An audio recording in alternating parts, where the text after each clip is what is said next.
Assalamualaikum warahmatullahi wabarakatuh warga Skaudi semua. Ketemu lagi bareng saya Raden Ruli di Mencekam ya. Yang kali ini Mencekamnya kita akan kembali lagi ke Sumatera Barat. Dan kali ini cerita tentang orang Bunian. Nah mungkin ada yang udah tahu ya.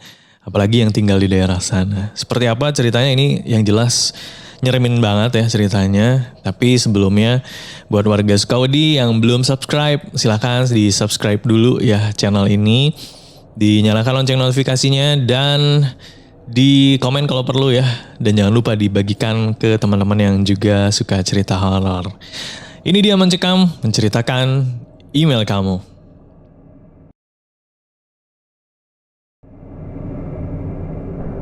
Menurut cerita orang-orang kampung, ada perkampungan Bunian di hutan Bukit Barisan dan aku hidup dengan berbagai cerita tentang makhluk gaib dari Bukit Barisan yang disebut dengan orang Bunian. Ada cerita tentang bau masakan yang tercium oleh para petani yang bersawah tepat di kaki bukit hingga suara alat musik yang dimainkan yang terdengar oleh orang-orang yang mencari kayu atau memikat burung di hutan tersebut. Jika terdengar suara alat musik tersebut, kata orang-orang, itu pertanda orang Bunian sedang ada hajat, nikahan, atau upacara. Hutan Bukit Barisan yang tidak jauh dari tempatku itu namanya Hutan Kumayan. Menurut cerita yang aku dengar selama aku hidup, sudah ada beberapa orang yang hilang di Hutan Kumayan. Baik hilang selamanya, atau kembali lagi dengan berbagai cerita yang bagiku menakjubkan sekaligus membuat bulu tengkuk merinding. Aku ya antara percaya dan tidak ya pada cerita-cerita itu. Sampai pada suatu hari aku melihat kejadian yang menimpa tetanggaku. Kita sebut saja namanya Pak Ronald. Pak Ronald berusia 45 tahun. Ia sudah beristri tapi belum memiliki keturunan. Ia tinggal tidak jauh dari rumahku. Paling jarak rumahnya dari rumahku itu hanya 15 meter saja. Pak Ronald sehari-hari bekerja sebagai tukang ojek konvensional yang mengantar anak-anak ke sekolah atau para warga pergi ke pasar. Pagi itu, aku tidak melihat Pak Ronald yang biasanya selalu melayangkan senyum bila lewat di depan jalan rumahku. Awalnya aku berpikir mungkin dia sedang mengantar penumpang ke tempat yang jauh. Karena kadang ada juga warga yang menyewa jasa ojeknya ini ke tempat berjarak hingga 1 jam dari sini. Tapi senja harinya istri Pak Ronald datang ke rumahku. Ia bercerita pada ayah dan ibuku bahwa suaminya belum juga pulang sejak berangkat kerja tadi pagi. Aku lantas bangun dan ikut nimbrung di ruang tamu. Biasanya siang hari Bang Ronald pulang untuk makan, terus berangkat ngojek lagi dan pulang sore, kata istrinya begitu. Bapak kemudian mengajakku untuk berkeliling kampung, menanyai warga sekitar apakah mereka melihat Pak Ronald atau tidak. Kami pun berkeliling dengan sepeda, tidak ada satupun dari warga yang telah kami tanyai melihat Pak Ronald sejak tadi pagi. Kemudian aku dan ayah pergi ke rumah Pak Kaso yang paling ujung letaknya. Itu tidak jauh ya dari kaki hutan Kumayan. Kami pun ke sana melewati sebuah jalan kecil yang disemen yang pada kiri kanannya itu terdapat beberapa rumah warga. Jalan itu hanya muat untuk 2 motor berpapasan karena dibuat untuk keperluan kendaraan warga yang hendak pergi ke sawah atau ke ladang. Aku dan ayah sampai ketika hari sudah gelap. Ketika aku mengecek waktu di jam tanganku, itu sudah menunjukkan hampir pukul 7. Aku dan ayah menumpang sholat dulu di sana. Sehabis sholat, ayah lalu menanyakan pada Pak Kaso, istrinya serta anak-anak Pak Kaso, apakah mereka ada yang melihat Pak Ronald lewat di daerah sini mengojek sejak tadi pagi. Anak dan istri Pak Kaso menggeleng dan mengatakan bahwa mereka tidak melihatnya, tapi Pak Kaso tampak mengernyitkan wajahnya, seperti sedang berpikir. Ada, seru Pak Kaso. Ronald tadi pagi lewat ketika aku sedang mengurus sawah.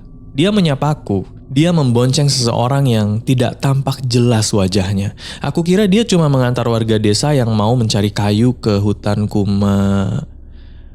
Pak Kaso tidak meneruskan ucapannya menyebut hutan Kumayan, melainkan saling pandang dengan ayahku.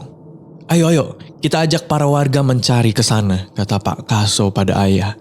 Aku tidak mengerti apa-apa dan mau bertanya pun aku segan karena wajah mereka berdua tuh dan ditambah wajah istri Pak Kaso tuh terlihat panik. Baru ketika aku sudah bersepeda dengan ayah ke rumah Pak Kades, aku menanyakan pada beliau dan jawaban ayah langsung membuat bulu tengkukku berdiri. Ayah bilang, kemungkinan Ronald mengantar orang Bunian ke hutan Kumayan dan berpindah alam. Seperti yang dialami beberapa warga dulu. Ucap ayah seperti itu. Aku tertegun, benarkah hal demikian ada atau nyata? Bisakah manusia berpindah alam? Lalu kenapa orang Bunian itu kok bisa naik ojek Pak Ronald? Tapi karena tidak ingin menyimpan penasaran, aku pun menanyakan pada ayah. Kenapa bisa ya orang atau makhluk halus itu naik ojek Pak Ronald ya? Tanyaku.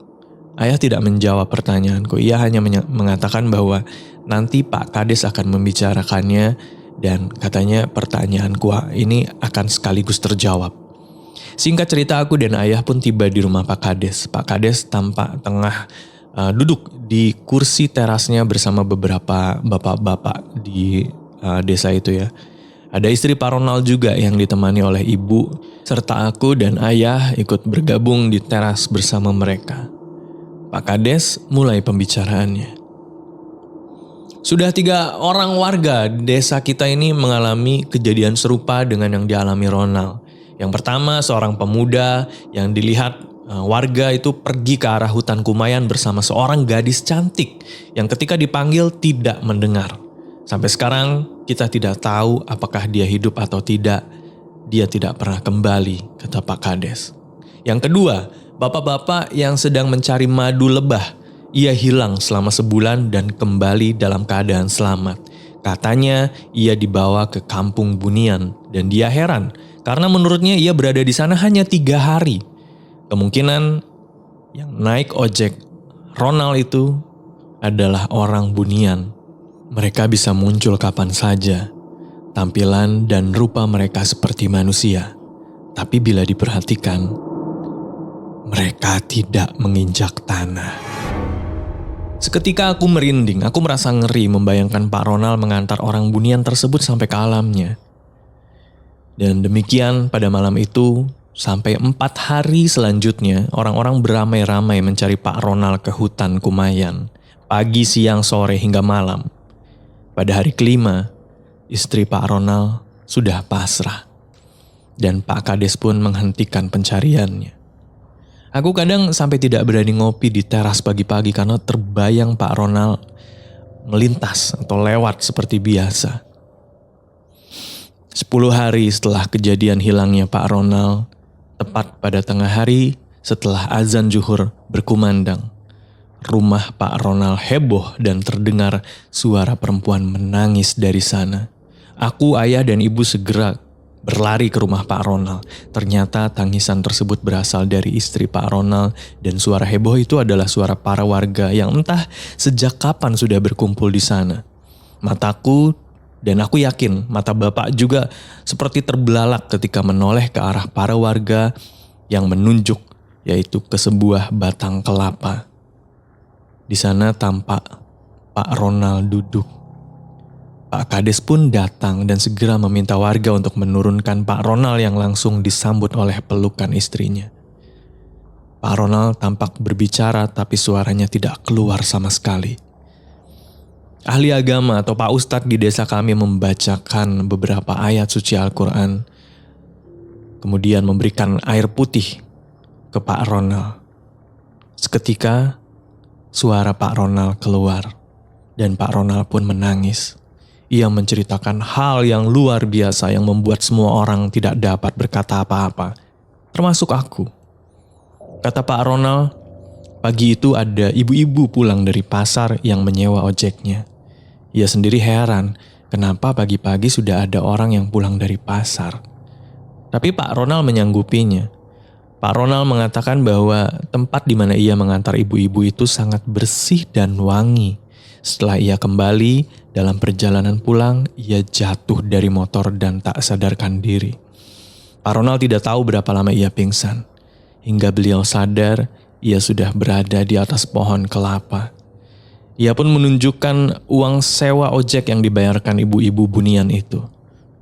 Dan uang itu sudah berubah menjadi daun. Entah apa sebabnya Pak Ronald dibawa ke alam bunian. Tidak ada yang tahu.